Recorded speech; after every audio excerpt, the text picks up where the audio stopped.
Moving on to topic 2. We're back at it again. Bret, didn't you just talk about this like 3 weeks ago? Yeah, I did. And it happened again, because fuck it. We got more WWE releases. Why? Why did we get... I'm so frustrated. I was messaging Lady at work, because we worked all day. I happened to check Twitter once I get to the second job, and as soon as I see this news, I just all caps typed no and sent it, and I'm like, what the fuck is going on? More WWE releases as of June 25th, I believe. Oh god. Name wise, it's not as big as the other one, but I'll explain my pure rage and frustration that I was having that night. So as of June 25th, releases from WWE, there are 14 releases. Arturo Rujas, Marina Shafir, Killian Dane, Tino Sabatelli, Sunil Singh, Samir Singh, Kurt Stallion, Fandango, Tyler Breeze, Arya Davari, Tony Nese, Austin Gray, Chase Parker, and Matt Martell. Now, obviously, as we talked about last time, any release is shitty. What are we doing? WWE's been on a fucking tear as of late, releasing people left and right. Is there more to come? Sad to say, probably. And I'm going to hate it. What is going on with this company? At this point, I don't think I can just point the finger at Vince and say, what the fuck are you doing now? I don't know. This has to be some bigger picture. I don't know if it's a sell. I don't know if it's a buyout. I don't know if it's just Nick Khan fucking everybody over. I have no idea what's going on, but it is frustrating as all fuck. Now, the reason it's frustrating, and welcome to the soapbox, by the way. If you want to skip ahead, I don't blame you. The reason it's frustrating as all fuck.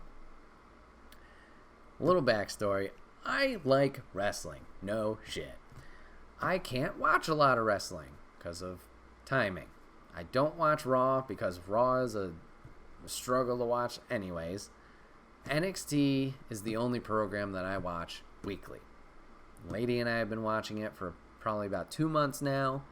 It's great. I watched it back in 2016 when we had the rebrand from the talent show to the actual show. Watched it a bunch through, I think I watched weekly through 2018. Then it was like here and there, like I would watch it.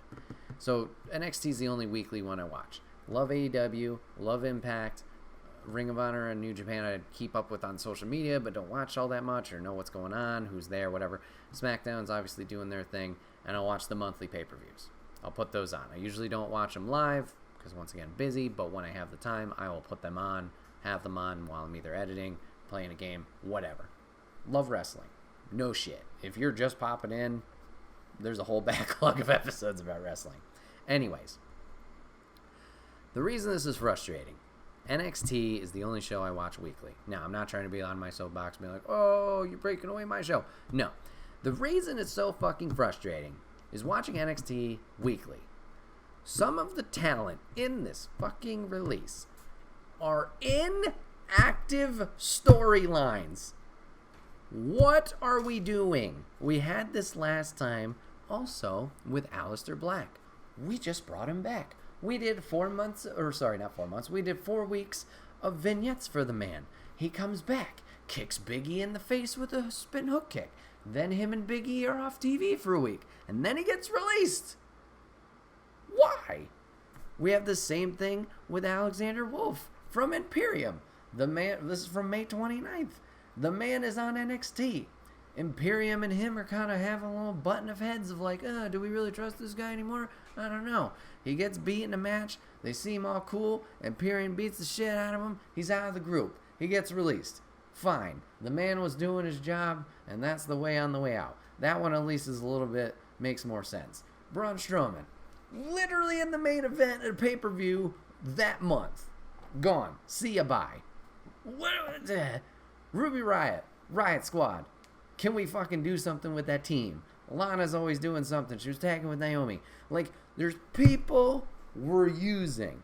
Now it gets super frustrating with this group of releases because they're being used in storylines literally the week before. Some of them. Everrise, Chase Parker, Matt Martell are killing it with Everrise Live. They're doing it every week on social media. They're very entertaining. Are they shitty heels? Yes, but they're entertaining heels. They're good. They're doing this show every week. It kind of seems like we're turning a face at this point because of the comedy shtick, similar to The Way. I don't know. They're in a program with a new group, Hit Row, Isaiah Swerve Scott, Top Dollar, Adonis, and I'm sorry I'm blanking on the lady's name. They're in a story with them. Leading up to In Your House, we get the little drama in the back. That Tuesday, before the releases, they beat up Everrise. They win. Yeah. They're gone. That Tuesday, that same Tuesday night on NXT, speaking of Imperium, Walter's like, we gotta get back to where we were. You guys lost the tag belts to these two shitholes of Tyler Breeze and Fandango. I'm kind of improvising here if you couldn't tell. You lost to these two shitholes.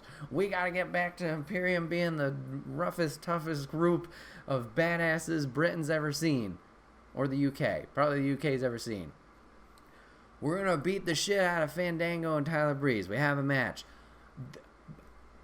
I swear to God, unless I'm remembering this wrong, Breeze and Fandango win that match. Surprise victory. Roll up. Whatever the fuck it was. They win it. Imperium. We're pissed. No shit. We're bad guys. Beat the ever-living shit out of them. They beat them so bad. They got fired the next day. Or the next week. Whenever it was. What are we doing? You had a storyline there. So there's that. Killian Dane, currently tagging. Well, not now. Was tagging. With Drake Maverick. One of the worst themes ever, in my opinion. Entrance-wise. But whatever. They're working. Who were they working with? Oh, shit. They had a storyline too. I'm blanking. I apologize. But they had a storyline too. Where they're working against people. That's you just broke up. Well, you let 2 go, and then you broke up 3 of your tag teams. Everybody criticizes WWE for tag team wrestling. Oh, you guys don't invest in tag team wrestling enough. Oh, you guys just throw people together. Looking at you, Io Shirai and Zoe Stark. I know that's eventually going to lead to a storyline. You're just throwing teams together. AEW over here, now I'm not trying to be AEW shill and Mark, whatever the fuck. AEW's got all these tag teams. They have a whole division. Everybody loves it. You need to realize that you need to do something with tag teams, WWE. And NXT's been doing great with that. And you just got rid of 3 of them. Now, I'm not saying these teams are, all exciting, amazing, going to go to the top money-wise. But Breezango, killing it. Entertaining, they do what they need to do. They're experienced vets, and they can help other teams. You got Dane and Maverick, a very weird combination that kind of works. Are they going to go and be the best tag team ever? No, but use them while you got them. Everrise, entertaining as all fuck. Do they really get momentum, or have they gotten momentum behind them win-wise? No, but that's fine. You need this spectrum of tag teams to build up the other ones. Not trying to use jobber as a bad term here, because they last more than 30 seconds. You need teams that can take the fall. Bully Ray on Busted Open said it recently about a whole different topic. Wins and losses don't matter. Now, yes, does it matter? Like, oh, this person won the title, blah, blah, blah, all that. But who's thinking about win-loss records? AEW does, because they decide to be different and do that, and that's totally fine. But in WWE, do wins and losses really care? No. I don't care how many times Xavier Woods has been beat the shit up and lost a match. I don't care how many times Santino Marella back in the day got beat. No. The man was entertaining, he was a character, and he was on TV. We're using him. You need this spectrum of teams to do that. Maybe Everrise is that. Maybe Dane and Maverick is that. Breezango was fucking that. Use them to elevate others. Hit Row's brand new. We need to establish Top Dollar and Adonis. The audience hasn't seen much of them. They've wrestled once as a team since showing up. Do something with them. They are, but like you need... As Papa Griff says in chat, a wrestler's job is to make the other guy look good and get both of you over. Exactly. If no one's there to take the fall, that sounds bad, but the fall, no one can progress. And like, it's similar to basketball. This is the easiest analogy I can think of. Role players. Your sixth man is a role player. He comes in, he's not on the starting line, but he's there because he's good at what he does, and he can keep you in the game. Same with your bench players. You can fit them in at certain points. I'm sure other sports do this really well too, like hockey. Obviously, I watch hockey. You can sub this in. This guy's a really good defenseman. He's really good at killing the power play. He's really good at doing this. Role players. Are they your star players? No. They're not your LeBron James. They're not your Kevin Durant. Blah, blah, blah. Like, they're... What? Nathan McKinnon, Cale Makar, Gabriel Landeskog, The Boy, Groovy. You know, they're not these big names. And that's fine. They still hold important fucking roles. What are we doing? They're there to make the team better so they can succeed. So wrestling needs that too. Once again, Santino's like a really easy cherry pick option here that I can just think of.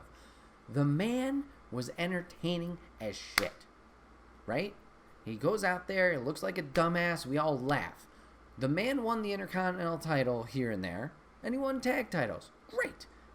Are in the annals of history, 20, 30 years down the line, are we going to be like, oh, Santino Marella is one of the best ever? No. We're not. But the man did what he needed to do, was successful, and made others good. On the same branch, look at Vladimir Kozlov. Oh, we're going to try this thing where he's this big, muscle dude, and he's going to be mean, he's from Russia, and blah, blah, blah. It worked a little bit. We tried it with Triple H back in the day, whatever year that was. Okay, we need a big heel. It worked. Then we tried after Triple H, didn't get a lot of traction. What do? You take him, and you do something else with him. This guy's got a lot of personality and charisma. Oh shit, he's actually getting over. There you go. Kozlov's was good with his ass kicking out the comedy guy. I was fine with it. I thought he was good as the mean guy too, but it just didn't seem like he was getting all the traction they were hoping for him with him. They just need to realize if something's not working, do something else with them. And you could say that about the other releases here, or the other releases throughout this fucking year. Do something with them. I don't know. Daivari and Nice, both very talented 205 Live guys. It's not working? Let's try something else. Nice is pretty entertaining. Seeing him on Up, Up, Down, Down occasionally. Entertaining guy. He had a funny moment in the greatest Royal Rumble. Do something different with him. That's all. That's all I'm saying is not everybody's going to be Roman Reigns. Not everybody's going to be LeBron. Not everybody's going to be Nathan McKinnon. You need the others role players to either build talent or just fill certain roles, be entertaining, whatever it is. I don't know. So going back to it, the biggest reason these specific releases is just because a bunch of these guys were in storylines, and it just throws a whole monkey wrench in a bunch of things NXT wise. Now, did they adapt in this past Tuesday? Yes, of course. They do a good job with that. They do that with wrestling all the time. Somebody gets hurt, we need to rearrange stuff, bump. There you go. Papa Griff says, by rights, the Fashion Police should have died a hard death, but it kicked ass because the guys who worked it. 100%. 100%. I was never a big fan of the initial idea of Breezango, but yes, it won me over. It worked. They were entertaining with their comedy sketches. There's a really good tag team match with them against the Usos. I forget which pay-per-view. That's great. And when they went back to NXT, they killed it. They became tag team champions. Awesome. And like we mentioned before, they filled their roles. They're getting other talent over. And it's not a 30-second beatdown. Like, they're having good, solid matches too. So, like, you can still believe in them, even if they lose. You know, they're still viable talents. It's great. I forgot what thought I was on.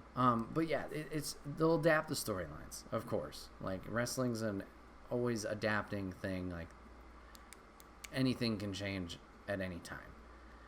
It's just so frustrating that these guys were in something, doing something, see you bye.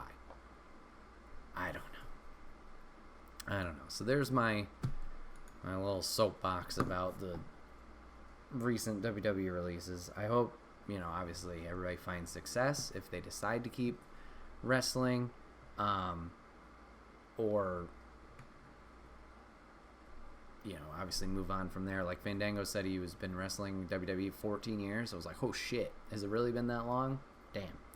So whatever. Papa Griff says, so touch on your thoughts. I'm on Samoa Joe. Selfishly, very excited. Very happy for the guy being back in WWE. Excited there. And I'll talk about Zelina as well, saying this is breaking fucking news as of last night, which I didn't even understand because I didn't check social media for a while. My thoughts on Samoa Joe. Selfishly, I'm very happy. Very happy he's back. I never wanted him to leave. I think he's good in WWE, and obviously I'm glad he's getting that more mainstream spotlight. As for his role in NXT right now, I think it makes sense. So they had a build to it, I want to say over the past month, subtle build towards it. Regal has been losing control of the locker room with Cross, with Cole, with O'Reilly, with Gargano, with Pete Dunne. He's been losing control. A lot of jump attacks backstage, and other people too, like Leon Ruff and Scott Swerve were getting into it as well. A lot of attacks backstage, a lot of brawls, a lot of fights, a lot of just Regal's not really able to keep the peace, but keep things civil. That's the word you're looking for, Bret. Keep things civil. So we saw it for a while, maybe a month, maybe two, backstage, where every once in a while people would be in these segments, and there's always the big pull apart, blah, blah, blah, everybody's yelling, blah, blah, blah, yada, yada. We had the unsanctioned match with Cole and O'Reilly. This was probably the most severe or elevated that this situation has gotten into, or had gotten into. So we get the build there. We get NXT in your house. Good pay-per-view. Great thing. Regal says, I'm stressed out. I don't feel I can do my job to the best. Like, I'm not doing this job service or a good enough job for this. So it might be the end of me. Come to Tuesday. He's doing his retirement speech, saying he's leaving. Thank you for everything. It's been a great journey. The idea was to bring in Joe as the new GM. Bring Joe as the new GM. Cool. Joe says, nah, fuck that. I respect you. You're great at what you do. But if you need help, I'll do that. So he's like this enforcer role. Now, obviously he got released. I just closed the list. But he was part of the releases back in May, I think. So he's obviously being hired back quick, which I'm glad, once again. I'm not sure if it was just like this overall business thing that's going on, or if it was like he wanted to get back in the ring, and obviously he's doing the commentary, and like that wasn't adding up, because this was another thing. Like, Joe was just on WrestleMania doing commentary, and then like the next night he's off commentary, being replaced by Adnan Virk or whatever the guy's name was. Very strange series of events for his release. So I'm not sure if it was just he wanted to get back in the ring, and unfortunately they couldn't do that with concussion protocol, whatever it is, and they were like amicable split, see you, bye. So right now he's back as the enforcer. We've seen him getting Jesus Christ. We've seen him get physically involved once or twice. He's choked out Adam Cole, and I think he was dealing with something this past week that I can't remember. The man's obviously got the ability to do things, but he's not going to be wrestling for now. Keywords right there, for now. The WWE or NXT is smart. They know we want to see Joe wrestle. They are being smart with having these stare downs between numerous talent in NXT. Adam Cole, Karrion Kross, Pete Dunne. We've had these silent or limited word exchanges between the two that are teasing these matchups. So, in my opinion, I think this enforcer role is going to be very short-lived, or maybe 6 months to a year it's going to be done. I think there's rumors going around he's training to be back in ring. Obviously, dirt sheets, it's very hit or miss on what is real, what is not, or what's accurate. So take everything with a grain of salt. But they're being smart with at least teasing these things. And I don't think they would tease them. I don't think it would be a smart business move to tease them for them to never happen. If they are going to do that, that's unfortunate. And maybe it's just to get like the rumblings of the audience to go, and everybody to speculate. But I don't know if that's not the plan. I don't know if that's the best plan for them to tease, if that makes sense. So I like it. Like I said, I'm glad he's back. I hope he can return to in-ring action. And if he can, that's a big pickup for NXT, talent-wise, to be honest. I mean, we'll talk about it soon, but call-up-wise, he did okay. He didn't do anything super great. And that could also have been injuries. I don't know. But, obviously when he was in NXT, he was either the first or second two-time NXT champion, and he was dominant with that NXT championship, had a good program with Nakamura and other talents there. That's a good one. And to see these matchups that they're teasing, spot on. Now, as for the more recent one of Zelina Vega recently coming back down on SmackDown as of recording last night, this one baffles me beyond no, I don't know what I'm saying. No end. I like Zelina. Glad she's back. Don't get me wrong. I'm never oh, this person's back. The only person I'm like that for is Brock. Fuck you, Brock. No, I'm just kidding. I'm not oh, she's back. This is terrible. I'm happy she's back. I'm just so fucking confused as of why. Not because of her talent, not because of Money in the Bank. No, that's fine. That makes sense. I get it. I'm so confused because she got released months ago. She probably could have done her no-compete would have been up pretty soon, to be honest. She got released months ago for talking out about the third-party stuff, the Twitch, the OnlyFans, the other avenues for the wrestlers, the independent contractors to make money for themselves. She talked out about that. They weren't happy, whatever. Amicable split. Whatever. Fine. She's been sitting at home. She's been live streaming. She's been doing her own thing since. Like I said, her no-compete probably was coming up soon, and she decides to come back. That's Confusion 1. Okay. Confusion 2. We already touched on it as well. Aleister Black, her husband, just got released Not that long ago. A week. Maybe a week and a half. Now, do you and your significant other need to be tied at the hip and do everything together? No. However, if you already had feelings about WWE with your own release, and then your husband gets released after maybe been asking it for months, and then getting a story, but then getting immediately chopped at the knees there, cut off at the knees, and now you're back. Why?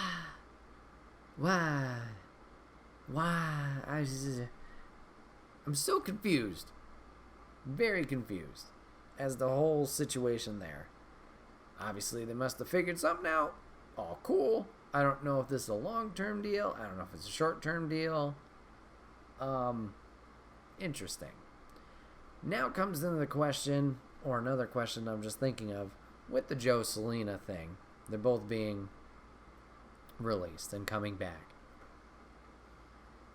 Are we going to see other people come back in a quick turnaround fashion?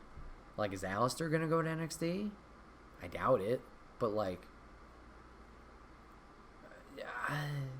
I don't know. I don't think Breeze is going anywhere with Up, Up, Down, Down.